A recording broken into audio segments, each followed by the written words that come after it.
గోవింద గోవింద గోవింద గోవింద.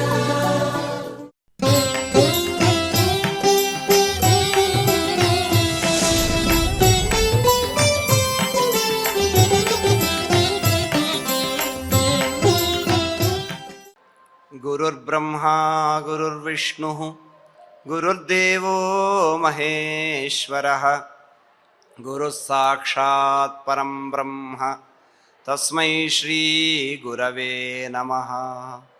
సుగ్రీవాదియుతం శ్రీశం భస్మాంగావృతమీశ్వరం మహేశ్వర సమం ధ్యాయేత్ కిష్కింధాకాండ ఉత్తమే.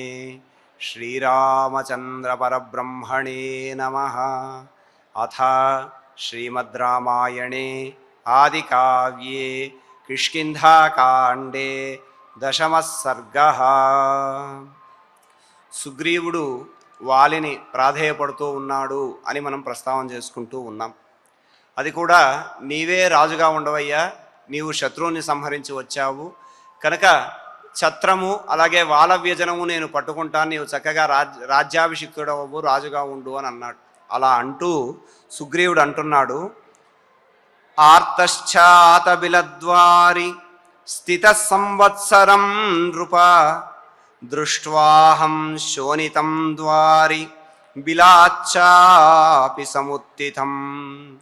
అంటే ఇంతగా ప్రాధేయపడుతూ ఉన్నప్పటికీ కూడా వాలి తన మాటలు వినిపించుకోవడం లేదు. జరిగిన వృత్తాంతం ఏదో వాలికి చెప్పాలి, అసలు జరిగినటువంటి విషయం ఏంటో తెలియజేస్తే కనీసం సందేహపడకుండా తన మాట వింటాడేమో అని చెప్పి సుగ్రీవుడు ఈ విధంగా అంటూ ఉన్నాడు. అంటే వాలిగా రాజ్యంలో కూర్చొని రాజ్యాభిషిక్తుడు అవ్వయ్యా, నీవే రాజ్యాన్ని పరిపాలించు, నేను నీకు ఛత్రచామరాలన్నింటినీ కూడా పట్టి సేవిస్తూ ఉంటాను అని అనడంలోనే ఇక్కడ ఆయన అన్నాడు, రాజుగా ఉండు అన్న మాట చెబుతూనే హే నృపా అని సంబోధన చేస్తూ ఉన్నాడు. ఓ రాజా అంటే వాలిని రాజుగా భావించాడు సుగ్రీవుడు. అలా వాలిని రాజుగా భావించినటువంటి వాడు గనక నృప అనేటటువంటి సంబోధన ఓ రాజా అని సంబోధన చేస్తూ ఉన్నాడు. ఆ పిలుపే తెలియజేస్తుంది ఇక నీవే కిష్కింధ నగరానికి రాజువయ్యా అనేటటువంటి మాట ఆ పిలుపులోనే సుగ్రీవుడు తెలియజేస్తూ ఉన్నాడు. తెలియజేస్తూ జరిగినది ఏమిటో కనీసం చెబితే సందేహపడకుండా ఉంటాడేమోనని ఆయన అన్నాడు. అహం అంటే ఎప్పుడైతే నీవు మాయావిని సంహరించడానికి వెళ్ళావో అర్థః దుఃఖార్థః అహం, నేను చాలా దుఃఖంలో ఉన్నాను. అలా దుఃఖంలో ఉండి సంవత్సరం బిలద్వారి స్థితం, ఒకరోజు 2 రోజులు కాదయ్యా, సంవత్సర కాలం గడిచిపోయింది నీవు ఆ బిలంలోకి వెళ్ళి.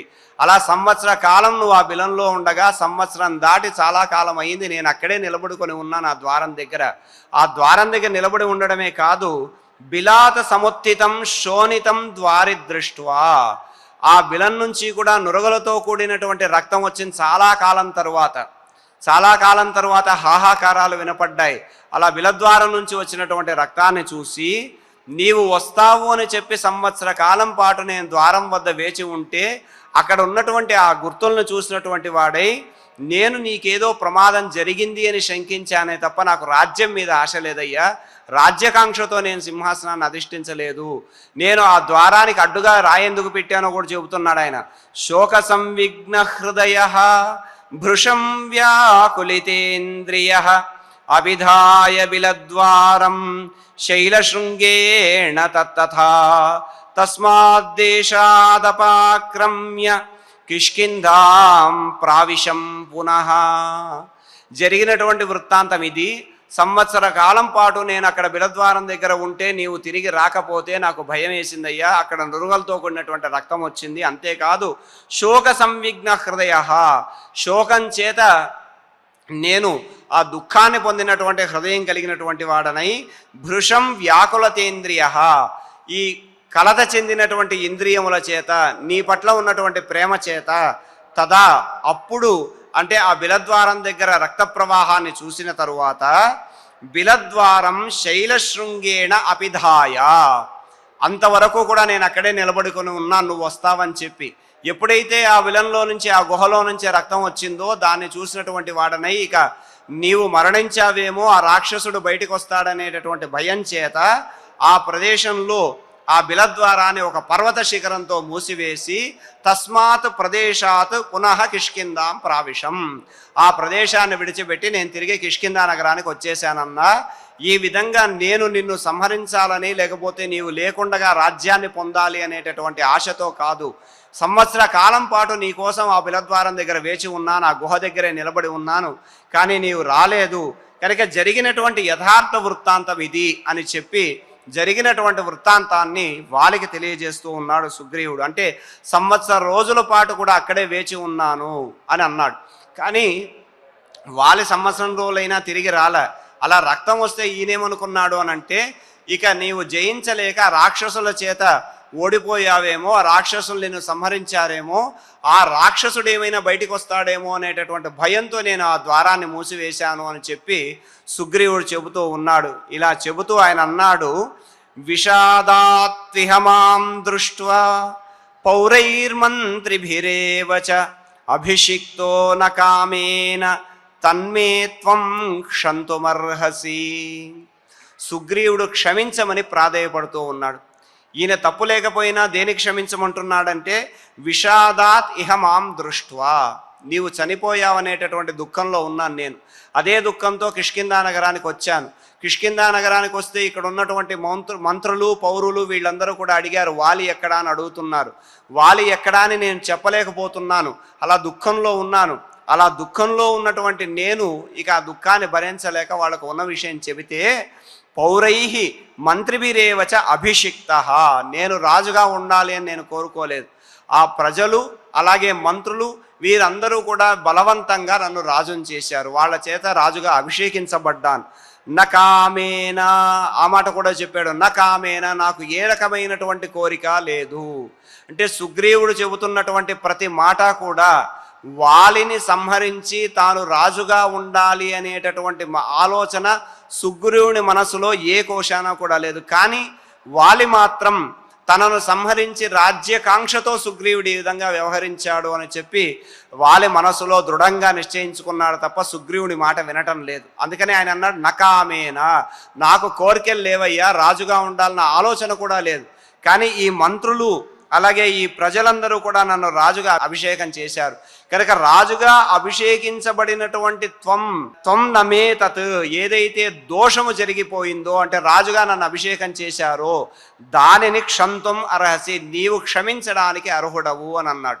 అంటే నేను రాజుగా కూర్చోవాలనేటటువంటి ఆలోచన లేదు, వాళ్ళు అభిషేకం చేశారు, రాజు లేనటువంటి రాజ్యం అల్లకల్లోలం అవుతుంది కనుక రాజుగా దాన్ని నిలబెట్టాలి కనుక నేను కూర్చున్నాను తప్ప నాకు రాజుగా ఉండాలన్న ఆలోచన లేదు, నీవే రాజుగా ఉండవయ్యా అని చెప్పి అలా రాజుగా కూర్చున్నటువంటిది తెలియక జరిగినటువంటి పొరపాటు, అజ్ఞానంతో జరిగింది కాబట్టి దాన్ని క్షమించాలి, అలా క్షమించడానికి కూడా నీవే సమర్థుడవు అని చెప్పనన్నాడు. అంటే రాజ్యాభిషేకం జరగడానికి అంటే కావాలని పట్టాభిషేకం చేసుకోలేదు సుగ్రీవుడు, మంత్రులందరూ కూడా సమావేశం చేసి ఒక నిర్ణయానికి వచ్చి రాజుగా కూర్చోబెట్టారు కనుక నాకు ఇష్టం లేకపోయినా బలవంతంగా నన్ను రాజుగా కూర్చోబెట్టారు తప్ప నాకు ఏ రకమైన కోరిక లేదు. కాబట్టి అలా జరిగిన ఆ తప్పేదైతే ఉందో ఆ దోషాన్ని క్షమించవయ్యా అని అన్నాడు. క్షమించమని చెబుతూ ఈ రాజ్యాన్ని నీకు అప్పచెబుతున్నానయ్యా అని, త్వమేవ రాజా మానార్హః సదాచాహం యథా పూర్వం రాజభావనియోగోయం మయా త్వద్విరహాత్ కృతః. ఇక్కడ త్వమేవ రాజా మానార్హః, నీవే రాజుగా నేను గౌరవిస్తున్నాను. గౌరవింపదగినటువంటి రాజు ఎవరయ్యా అంటే నీవే, నేను రాజును కాను, ఈ రాజ్యం నీది, నీవు చక్కగా శత్రువును సంహరించి రాజ్యానికి క్షేమంగా వచ్చావు కనుక నీవే రాజుగా ఉండు అని అంటూ, మానార్హః రాజా త్వమేవ సదాచాహం యథాపురా, ఇది వరకు ఎలాగైతే ఉన్నానో నేను అలాగే ఉంటాను, నీవు రాజుగా ఉండు అని అంటున్నాడు. అంటే గౌరవానికి తగినటువంటి రాజు ఎవడయ్యా అంటే నీవే కనుక సింహాసనం మీద కూర్చొని పరిపాలన చేయగలిగేటటువంటి గొప్ప గుణములు కలిగినటువంటి వాడవయ్యా, కాబట్టి నీవు రాజుగా ఉండు. నేనెలా ఉంటాను, అహం పురా యథా, ఇది వరకు నేను ఎలా ఉన్నానో అదే విధంగా ఉంటాను అని సుగ్రీవుడు అంటూ ఉన్నాడు.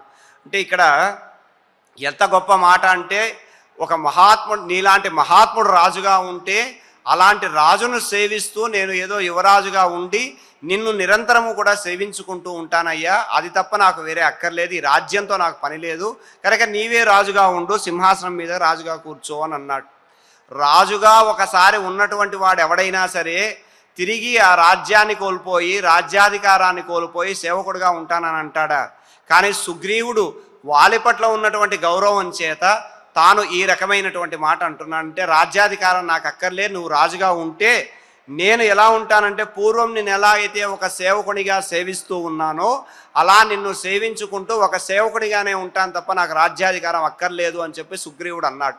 అలా రాజ్యాధికారం మీద రాజ్యకాంక్ష లేనటువంటి వాడు సుగ్రీవుడు కనుక ఆ మాట అనగలిగాడు. అలా రాజుగా ఉండమని చెప్పాడు. ఎందుకంటే మమ అయం రాజభావే నియోగ త్వద్విరహాత్ కృతః, నేను రాజుగా ఉండాలని కోరుకోలేదు, నీవు లేవు కాబట్టి నన్ను రాజుని చేశారు. నీవు తిరిగి వచ్చేసావు కాబట్టి నీ రాజ్యాన్ని నువ్వు పరిపాలించుకో, నాకు రాజ్యం అక్కర్లేదు. కాబట్టి నీవు లేని కారణంగా నేను రాజుగా కూర్చోవలసి వచ్చిందయ్యా, నీవు తిరిగి వచ్చావు కనుక ఇక రాజ్యాన్ని నీవే పరిపాలన చేసుకో, నేను సేవకుడుగా ఉంటాను అని చెప్పాడు సుగ్రీవుడు. ఇలా అని సామాత్య పౌరనగరం స్థితం నిహత కంటకం న్యాసభూతమిదం రాజ్యం తవ నిర్యాతయామ్యహం. అద్భుతమైనటువంటి మాట చెబుతూ ఉన్నాడు సుగ్రీవుడు ఇక్కడ. ఏమిటంటే సామాత్య పౌర నగరం, అమాత్యులతోనూ పౌరులతోనూ చక్కటి నగరాలతోనూ ఈ కిష్కింద రాజ్యం ఉంది. అలాంటి కిష్కింద రాజ్యము రాజు లేకపోతే శత్రువులు ఆక్రమించేటటువంటి ప్రమాదం ఉంది కనుక నిహత కంటకం, శత్రువులు ఎవరూ కూడా లేకుండగా చక్కగా రాజ్యాన్ని పరిపాలించవలసినటువంటి అవసరం ఏర్పడింది. అది కూడా నీవు లేవు కాబట్టి. నీవు లేకపోతే ఈ రాజ్యము శత్రువుల అధీనమవుతుందని చెప్పి శత్రువులు లేకుండగా నిహత కంటకం అనంటే ఎటువంటి శత్రుబాధ లేకుండగా రాజ్యాన్ని పరిపాలించాలి గనక నన్ను రాజుగా కూర్చోబెట్టారు తప్ప రాజుగా ఉండాలన్న కాంక్ష నాకు లేదు. నీవు లేకపోవడం వల్ల ఈ రాజ్యత్వం అనేది నాకు సిద్ధించింది కనుక నీవు వచ్చావు కాబట్టి ఈ రాజ్యాన్ని నీవే తీసుకో అని ఇక్కడ ఒక మాట అంటున్నాడు. ఏమిటంటే న్యాసభూతం ఇదం రాజ్యం అని అన్నాడు. న్యాసభూతము అనేటటువంటి పదం, న్యాసము అనే ఒక పదం ఉంది. న్యాసము అంటే అర్థం ఏమిటయ్యా అనంటే ఇక్కడ న్యాసభూతం ఇదం రాజ్యం అహం తవ నిర్యాతయామి, ఈ న్యాసభూతమైనటువంటి రాజ్యం తిరిగి నీకే అప్పచెప్పేస్తున్నాను అని అన్నాడు. న్యాసము అన్న పదానికి ఏమిటి అంటే ఎవరైనా ఒక వస్తువు కొంతకాలం పాటు మన దగ్గర జాగ్రత్తగా దాచమని ఇస్తే ఆ వస్తువును జాగ్రత్తగా దాచి ఆ వ్యక్తి తిరిగి వచ్చిన తర్వాత అతనికి క్షేమంగా దాన్ని అప్పచెప్పడాన్ని న్యాసము అని అంటారు. అంటే ఒక వస్తువు జాగ్రత్తగా భద్రపరచడం. ఇక్కడ వాలి లేడు, ఇంతకాలం ఈ రాజ్యాన్ని చాలా జాగ్రత్తగా చూసుకున్నాడు సుగ్రీవుడు, ఇప్పుడు వాలి వచ్చాడు, తిరిగి ఆ రాజ్యాన్ని వాలికి అప్పచెబుతూ ఉన్నాడు. అందుకనే న్యాసభూతం ఇదం రాజ్యం అని అన్నాడు. అంటే తనకు రాజ్యం పట్ల ఆశ లేదు, రాజ్యాధికారం తనకు ఉండాలన్న కాంక్ష లేదు కనుకనే ఆయన ఈ విధమైనటువంటి మాట మాట్లాడగలుగుతూ ఉన్నాడు.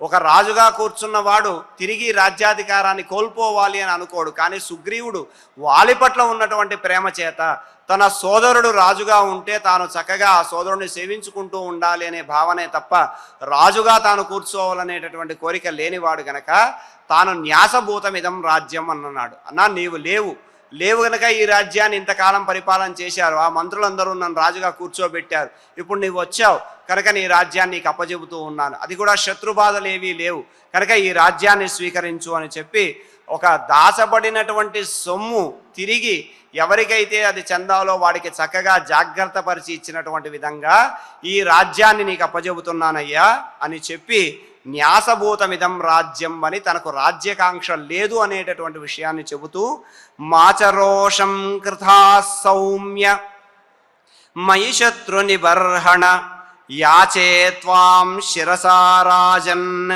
మయా బద్ధోయమంజలి.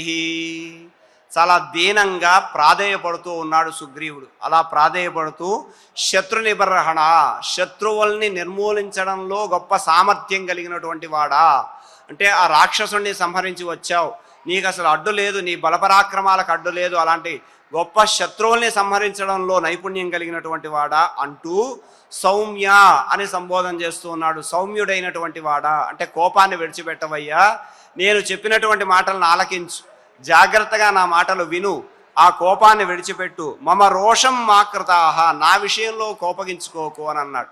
ఎందుకంటే ఇక్కడ సుగ్రీవుడు తప్పేమీ లేదు, అక్కడ జరిగినటువంటి పరిస్థితి దృష్ట్యా వాలి సంహరించబడ్డాడేమో అనుకొని ఆయన కిష్కిందా నగరానికి వచ్చాడు. అలా కిష్కిందా నగరానికి వచ్చిన వాడు ఎవరికీ కూడా వాలి వృత్తాంతం చెప్పలేదు, రహస్యంగా దాచాడు. కానీ మంత్రులు పదే పదే అడగడం చేత ఆ విషయం బయటపడింది. మంత్రుల నిర్ణయం చేత రాజుగా ఉన్నాడు తప్ప రాజు కావాలనేటటువంటి కాంక్షతో అభిలాషతో తాను రాజ్యాధికారాన్ని చేపట్టలేదు కనుక మమ రోషం మా కృతాహ, నా విషయంలో కోపగించవద్దు అని రాజన్ అని సంబోధిస్తూ ఉన్నాడు వాలిని. అంటే రాజుగా భావిస్తున్నాడు కనుకనే ఆయన నోటి నుంచి ఓ రాజా అనేటటువంటి మాటలు వస్తూ ఉన్నాయి. రాజన్ శిరసా త్వాం యాచే, తన శిరస్సును వాలి పాదముల మీద ఉంచి నమస్కరించి శిరస్సుతో నిన్ను అర్థిస్తున్నానయ్యా, యాచిస్తున్నానయ్యా అని చెప్పి అడుగుతూ ఉన్నాడు. అంత దీనంగా ప్రాధేయపడుతూ ఉన్నాడు సుగ్రీవుడు. అలా శిరస్సు వంచి మొక్కుతూ మయా అయం అంజలి బద్ధః, ఇదిగో చేతులు కట్టుకొని నిలబడ్డాడు.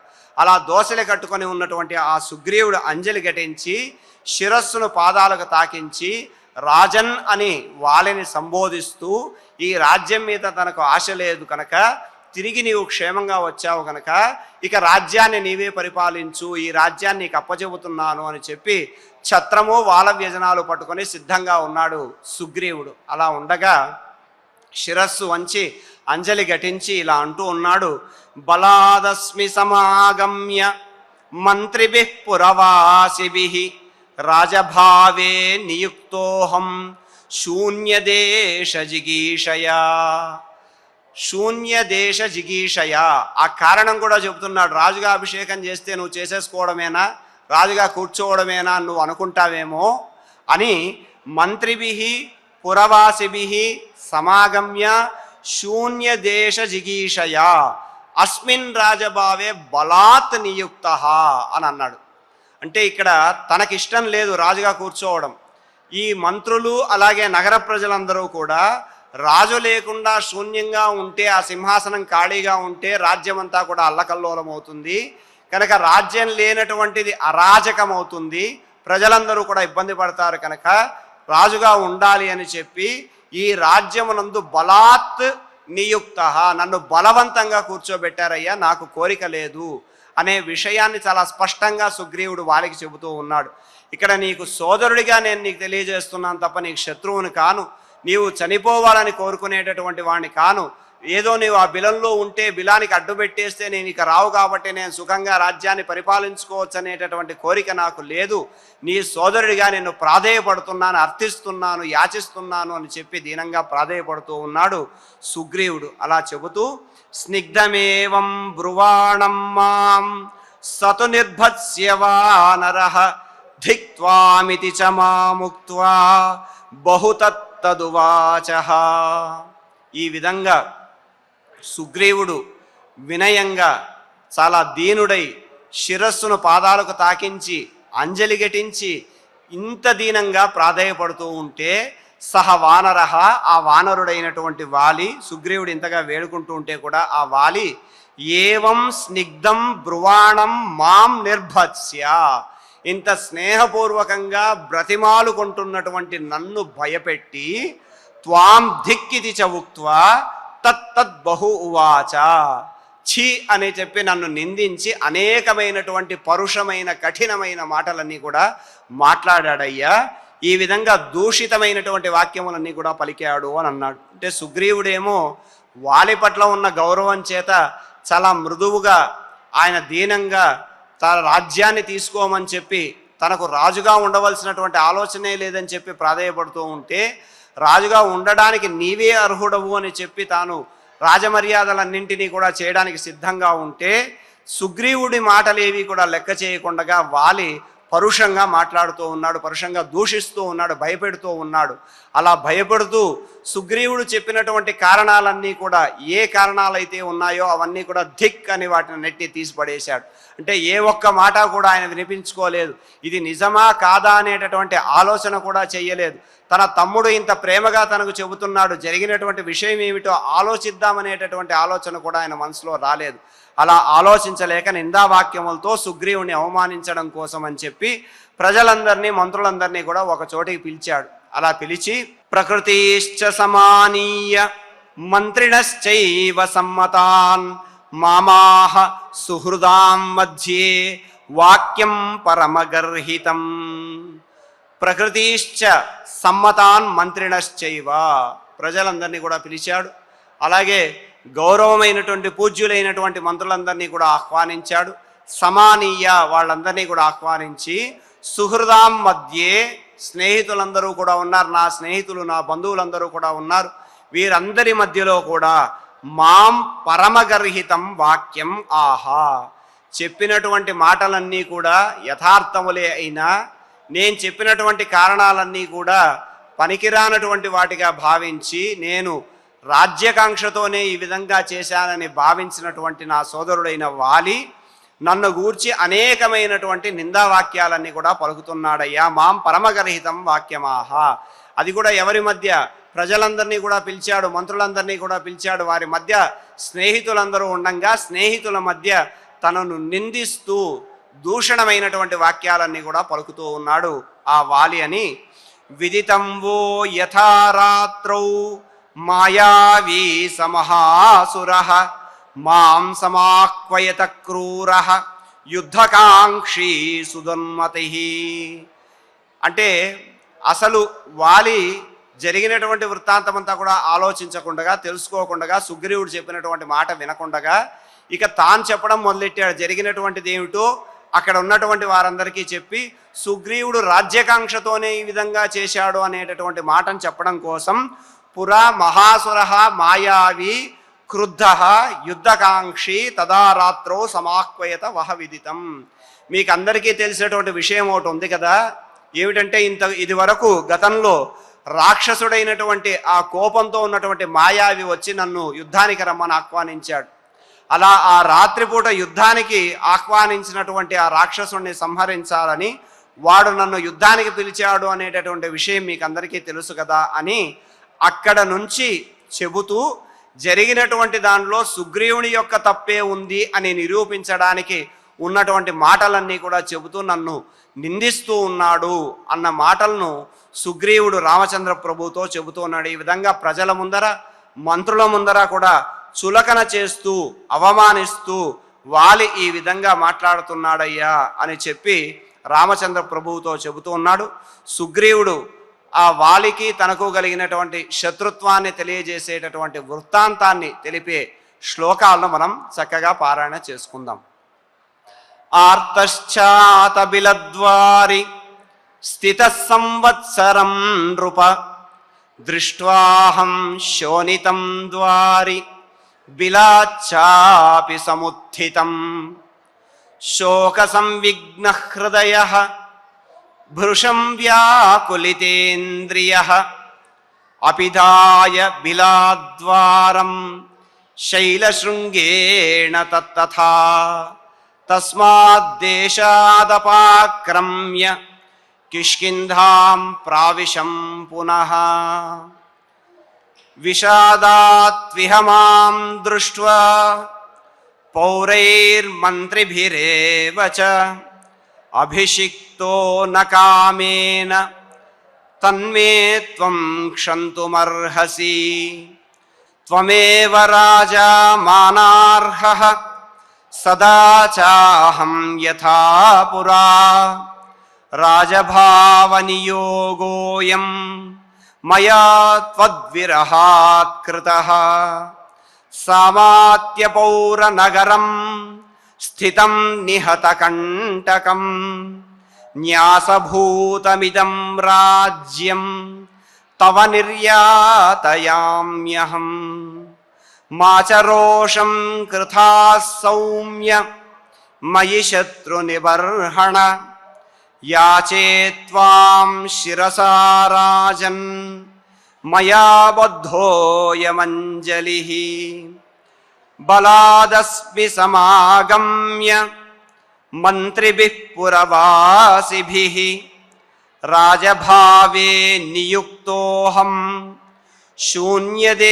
శూన్యదేశజిగీషయా స్నిగ్ధమేవం బ్రువాణం మాం సతు నిర్భత్స్య వానరః ధిక్త్వామితి చ మాముక్త్వా బహుతత్తదువాచః ప్రకృతిశ్చ సమానీయ మంత్రిణశ్చైవ సమ్మతాన్ మామాహ సుహృదాం మధ్యే వాక్యం పరమగర్హితం విదితం వో యథా రాత్రౌ మాయావీ సమహాసురః మాం సమాహ్వయత క్రూరః యుద్ధకాంక్షీ సుదున్మతిః ఇతి శ్రీమద్ రామాయణే ఆదికావ్యే కిష్కింధాకాండే దశమ సర్గే